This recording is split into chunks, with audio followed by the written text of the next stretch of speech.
A criação e o aumento de impostos, as reformas religiosas, a imposição de uma religião, a limitação ao poder absolutista, o desrespeito ao parlamento, a Magna Carta, a petição de direito, uma guerra por causas religiosas e políticas, uma república ditatorial puritana, os atos de navegação, a declaração de direitos e o fim do absolutismo na Inglaterra. Tudo isto vamos ver nesta videoaula sobre Revolução Inglesa. Vamos às causas. A primeira ocorreu ainda na Idade Média, através da criação da Magna Carta. Em 1215, as monarquias absolutistas estavam em ascensão, mas o poder da nobreza ainda era forte. Antes mesmo da Guerra dos 100 Anos entre França e Inglaterra, os dois reinos já disputavam territórios. Para sustentar essa disputa, o rei João I da Inglaterra recorreu à criação e ao aumento de impostos, fatos que irritaram profundamente os barões ingleses, principalmente porque pagavam impostos cada vez maiores e o país continuava perdendo batalhas e territórios para os franceses. Foi por isso que o rei João I recebeu o apelido de João Sem Terra. Estes impostos irritaram os barões ao ponto de reunirem suas tropas e obrigarem o rei a assinar um documento chamado Magna Carta, o qual limitava seu poder, impedindo-o de criar ou aumentar impostos constantemente, sem autorização dos barões. Além disso, o documento proibia as prisões arbitrárias. A Magna Carta, embora bastante concisa, foi considerada como uma espécie de primeira constituição da história, pois seu conteúdo limitava pela primeira vez o poder de um monarca. Este documento foi também um fator diferencial da monarquia inglesa em relação às demais monarquias. Os reis ingleses, de maneira geral, desprezaram o documento. Entretanto, em determinadas épocas, o parlamento o utilizou para frear as intenções consideradas prejudiciais. O anglicanismo. No século XVI, dentro de um contexto de reformas religiosas que ocorriam na Europa, o rei Henrique VIII da dinastia Tudor, em 1534, rompeu com a Igreja Católica e criou uma igreja oficial chamada de Anglicana, através do ato de supremacia. O rei passou a ser o chefe dessa igreja. O patrimônio material católico foi incorporado pelo Estado e o seu clero foi subordinado ao rei. Os membros do clero que não aceitaram a subordinação foram declarados traidores, assim como todos os que simpatizassem com o Papa. Uma lista de membros, tanto do clero quanto da elite política, que rejeitou a medida, foi executada. Dentre eles, o brilhante intelectual Thomas More. A rainha Elizabeth, também da dinastia Tudor, perseguiu tanto os católicos quanto os puritanos. Tornou obrigatória a assistência à missa anglicana. Em caso de falta, as sanções iam da flagelação à morte. Impôs um serviço de delações, de modo que os que não denunciavam seus vizinhos poderiam parar eles mesmos na prisão. O puritanismo. O movimento da reforma protestante encontrou terreno fértil na Inglaterra através do puritanismo, modelo de vida caracterizado por muita devoção, disciplina e trabalho.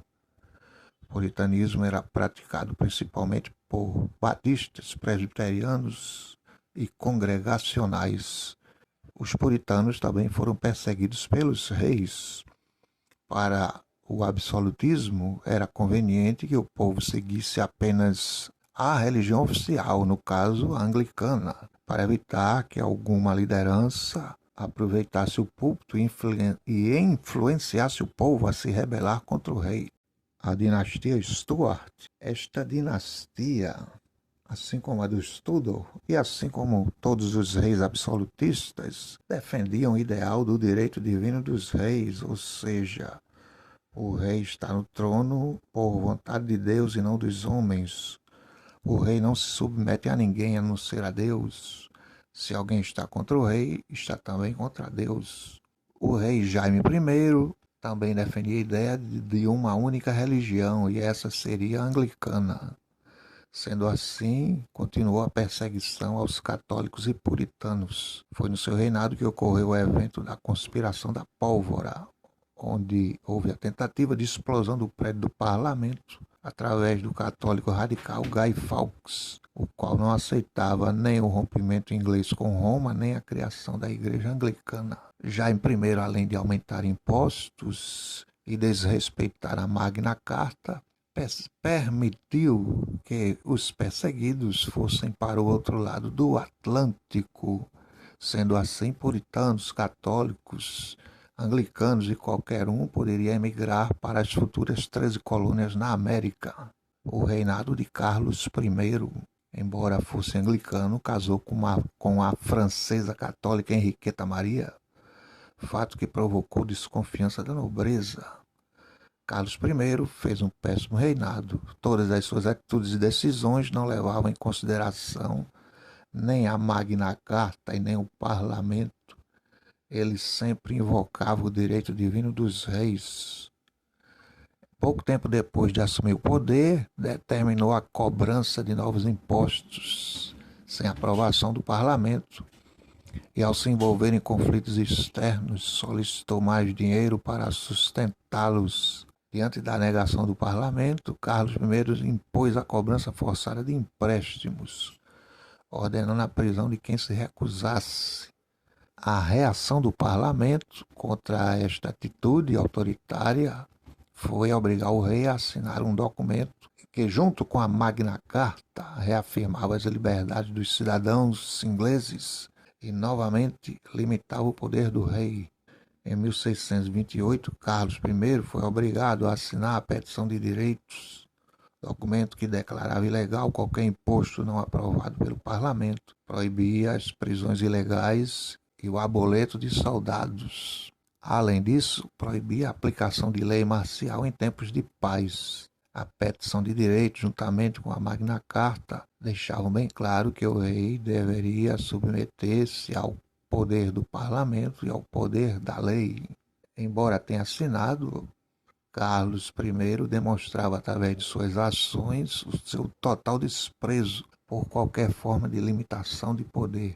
Em 1629, ele dissolve o parlamento e governa sem o convocá-lo durante 11 anos. Em seguida, reviveu extintas leis e cobranças medievais, exigindo seu pagamento e multando quem não as cumpria.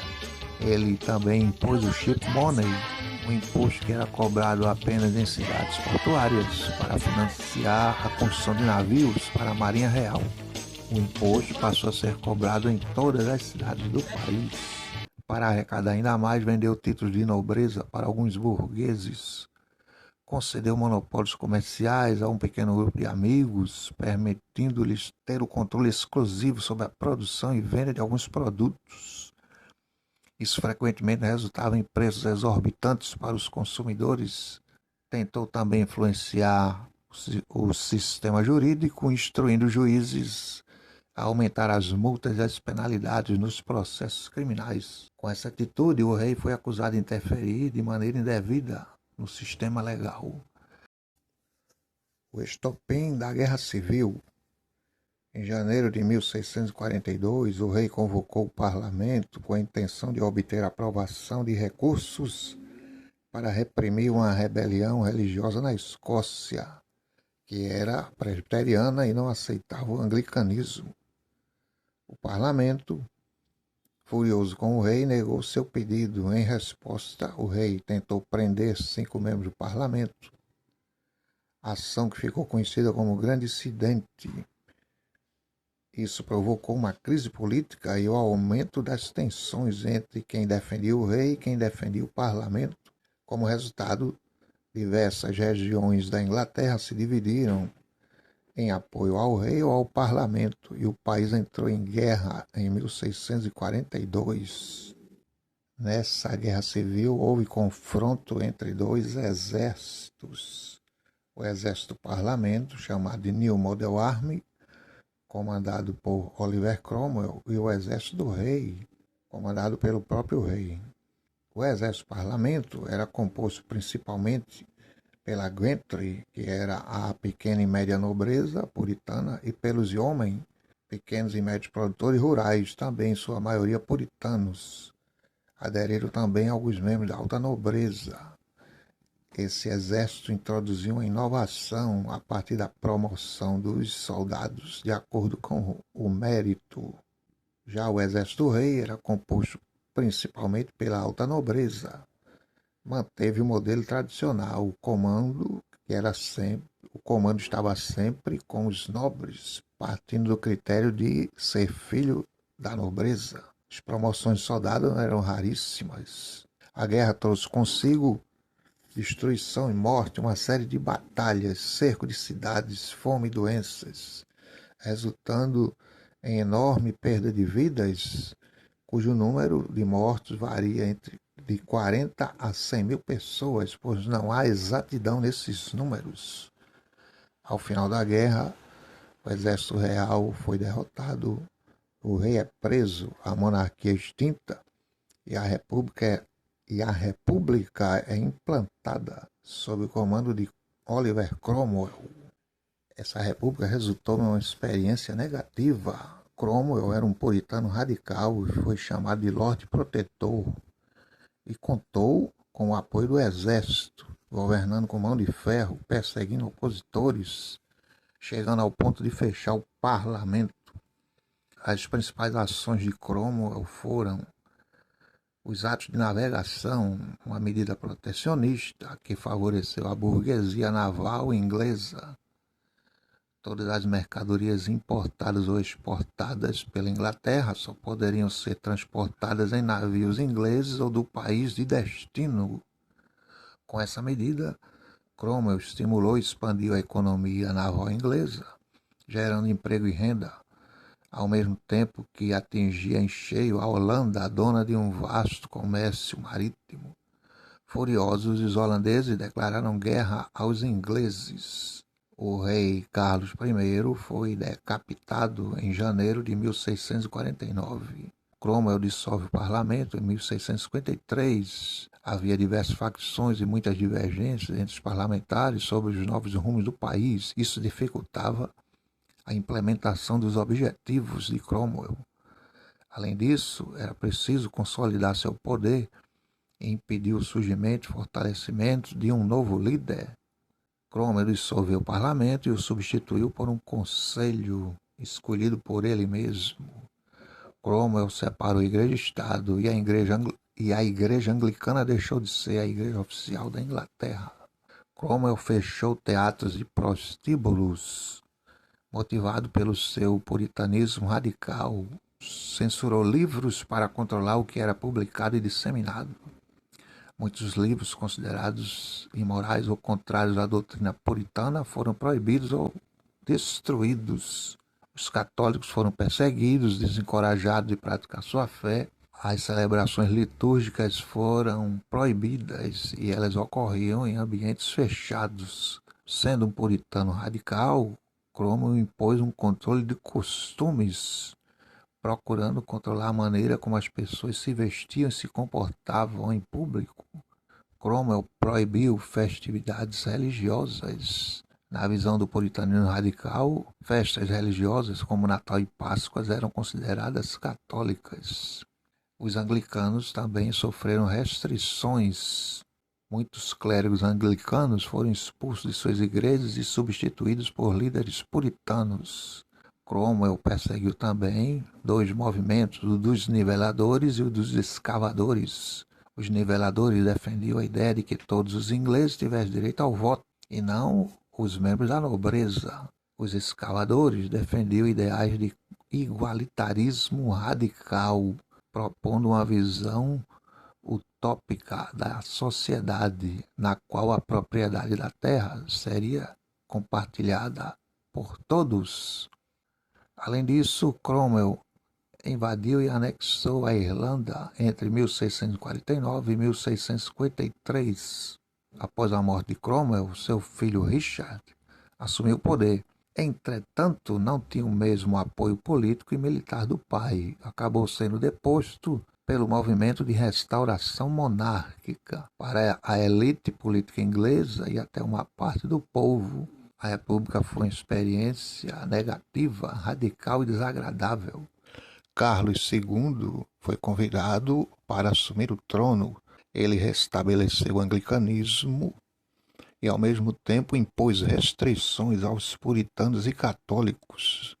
Foi durante seu governo que o famoso puritano John Bunyan, autor do livro O Peregrino, foi preso por desobediência. Recusou-se a deixar de pregar sem a licença da Igreja Anglicana. Os puritanos e católicos, embora pudessem ter um pouco mais de liberdade religiosa comparados aos períodos anteriores, ainda enfrentavam restrições e discriminações. Carlos II ficou famoso também por vingar a morte de seu pai, ao mandar desenterrar e decapitar o esqueleto de Cromwell. Após a sua morte, subiu ao trono o último rei absolutista, seu irmão Jaime II. Jaime II governou pouco tempo, apenas 3 anos, e foi deposto pela Revolução Gloriosa. O que levou Jaime II a perder o trono foi a descoberta de que ele e sua esposa eram católicos, fato que provocou desconfianças de que o monarca pretenderia restabelecer a crença católica como religião oficial.